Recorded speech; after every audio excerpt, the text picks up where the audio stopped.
একদিকে একজন চাওয়ালা মাসে লাখ লাখ টাকা ইনকাম করছে, আর শুধু তাই নয়, নিজের ইউনিক স্টাইলে চা বিক্রি করার জন্য এতটাই ফেমাস যে স্বয়ং বিল গেটস এসে ওর সাথে দেখা করে গেছে। আর অন্যদিকে একটা পড়াশোনা জানা শিক্ষিত ডিগ্রি হোল্ডার একটা 9 to 5 জবের পেছনে জীবন কয়লা করে ফেলছে, তাও মাসের শেষে মেরে কেটে 25,000 টাকা মাইনে পায়। সেই মাইনেতে নিজের ঘর সংসার সামলে একটা নিজের বাড়ি কিংবা একটা নিজের গাড়ি করতে করতে অনেকে সারা জীবন চলে যায়।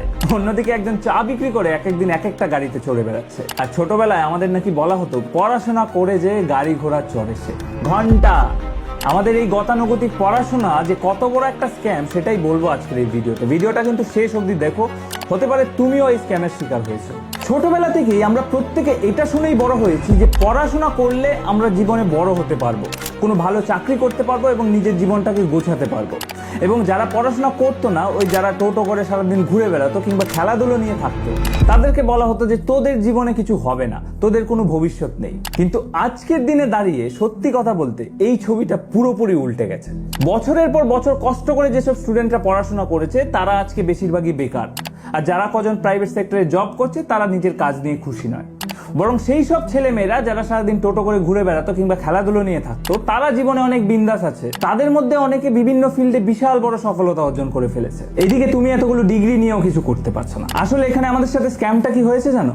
আমাদের ছোটবেলা থেকে এটাই বলা হয়েছে যে শুধুমাত্র পড়াশোনা করলেই জীবনে বড় হওয়া যায়, কিন্তু আদতে এটা একটা মস্ত বড় ভুল। শুধুমাত্র পড়াশোনা করলে জীবনে কিচ্ছু করা যায় না। পড়াশোনাটা হচ্ছে জ্ঞান অর্জন করার জন্য, কিন্তু সেই জ্ঞানটা তুমি যতক্ষণ না কোনো প্র্যাকটিক্যাল কাজে লাগাচ্ছ, ওই জ্ঞানটার কোনো দাম নেই। একজন খুব ভালো একটা কথা বলেছিল যে education is for learning, not for earning. তো তোমার এডুকেশন বা পড়াশোনা তোমাকে নলেজ দেবে, তোমাকে জ্ঞান দেবে, তোমার মস্তিষ্ক প্রসারিত করবে। কিন্তু যদি আর্নিং এর ক্ষেত্রে বলো, শুধুমাত্র পড়াশোনায় হবে না, সেটার জন্য দরকার স্কিল, দক্ষতা। এবং তার জলজ্যান্ত উদাহরণ হচ্ছে এই ডলি। এই ডলি চাওয়ালা হয়তো অত পড়াশোনা জানে না, কিন্তু ও খুব ভালো করেই জানে কি করে নিজের ইউনিক স্টাইলটাকে ইউজ করে ওর চায়ের মার্কেটিং করা যায়। এবং এই কারণেই ও আজকে মাসে লাখ লাখ টাকা ইনকাম করছে, আর তুমি এত ডিগ্রি নিয়েও কিছু করতে পারছো না। তারপর এই কদিন আগে আমি ইনস্টাগ্রামে একটা ভিডিও দেখছিলাম, একজন ট্যাক্সি ড্রাইভার বেশ কয়েকজন ফরেনার ট্যুরিস্টকে নিয়ে আগ্রার তাজমহল ঘুরিয়ে দেখাচ্ছে এবং ফ্লুয়েন্টলি ইংলিশে তাদের সাথে কথা বলছে। এবার এই ভিডিওটা দেখে অনেকের রিয়াকশন ছিল যে একজন ট্যাক্সি ড্রাইভার কি করে এত ফ্লুয়েন্ট ইংলিশ বলতে পারে, এত শিক্ষিত হয়েও ট্যাক্সি ড্রাইভারই করছে কেন? এবার এইখানেও একটা মস্ত বড় স্ক্যাম হয়েছে আমাদের সাথে। কি বলতো, এই যে ট্যাক্সি ড্রাইভার, এই কথাটা শুনলে আমরা ভেবেই নিই যে কেউ অশিক্ষিতই হবে। মানে শিক্ষিত মানুষও যে ট্যাক্সি চালাতে পারে এটা আমাদের মাথাতেই আসতে পারে না। কিন্তু তুমি যদি একটু ভেবে দেখো, আমি শিওর ওই ট্যাক্সি ড্রাইভার যে কোনো 9 to 5 জব হোল্ডারের থেকে অনেক বেশি ইনকাম করে। এবং এই ফরেনার ট্যুরিস্টদের নিয়ে ঘোরার জন্য তার কি কাজে লাগছে? তার ইংলিশে কথা বলার দক্ষতাটা। এখানে কিন্তু তার পুঁথিগত বিদ্যা কাজে লাগেনি, এখানে কাজে লেগেছে তার ইংলিশে কথা বলার স্কিল। এবং ঠিক এই কারণেই তোমরা যারা ইয়াং ছেলেমেয়েরা এই ভিডিওটা দেখছো, তোমাদের সকলের উদ্দেশ্যে আমি বলতে চাই যে পড়াশোনা অবশ্যই দরকার, পড়াশোনা করো, তোমার নলেজ হবে, তোমার জ্ঞান অর্জন হবে, কিন্তু সেই জ্ঞানটা প্র্যাকটিক্যালি অ্যাপ্লাই করো। যেটা শিখছো সেটা শুধুমাত্র বইয়ের ভেতরেই আর নোটবুকের খাতাতেই বন্দি রেখো না, সেই জ্ঞানটাকে নিজের প্র্যাকটিক্যাল লাইফে অ্যাপ্লাই করো।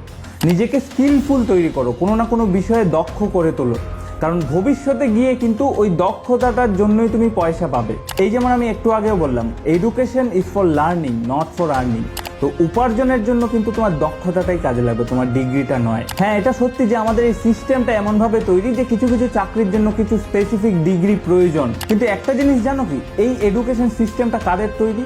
এই এডুকেশন সিস্টেমটা তৈরি করেছিল ইংরেজরা, এবং তারা এমনভাবেই এই এডুকেশন সিস্টেমটাকে তৈরি করেছিল যাতে লোকজন শিক্ষিত হয়ে তাদের আন্ডারে কাজ করতে পারে।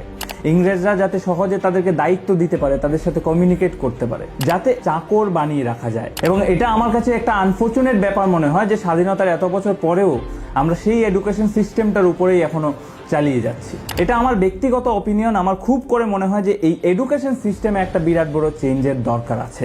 যাই হোক, সেটা একটা ডিফারেন্ট টপিক, সেটাতে অন্য কোনো ভিডিওতে কথা বলবো। কিন্তু এই ভিডিওর মূল উদ্দেশ্য হচ্ছে এটাই, তোমাদেরকে বলার যে তোমরা যারা ইয়াং ছেলে মেয়েরা আছো, তোমরা দেখতেই পাচ্ছ এখন কিরকম সময় চলছে।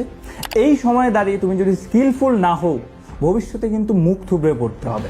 এবং এখন যা সময় চলছে, আমার মনে হয় কয়েক বছর পরে গিয়ে দেখবে এই ডিগ্রি শুধুমাত্র একটা কাগজের টুকরো হয়ে থেকে যাবে, আর কোনো কাজে লাগবে না। যাই হোক, তো এই ছিল মূল বক্তব্য। আর বড়রা যারা এই ভিডিওটা দেখছেন তাদের সকলকে অনুরোধ করব এই ভিডিওটাকে বেশি থেকে বেশি ইয়াং ভাই বোনদের কাছে পৌঁছে দেওয়ার জন্য, যাতে তারা এই বিষয়টা সম্পর্কে জানতে পারে এবং নিজেকে ভবিষ্যতের জন্য প্রস্তুত করতে পারে। ভিডিওটা সবার কাছে পৌঁছে দেওয়ার দায়িত্ব রইল আপনাদের কাছে। আমি ভিডিওটা শেষ করছি এখানে, দেখা হবে অন্য কোনো ভিডিওতে। ততক্ষণ অবধি ভালো থাকুন, সুস্থ থাকুন, tata, goodbye, love you.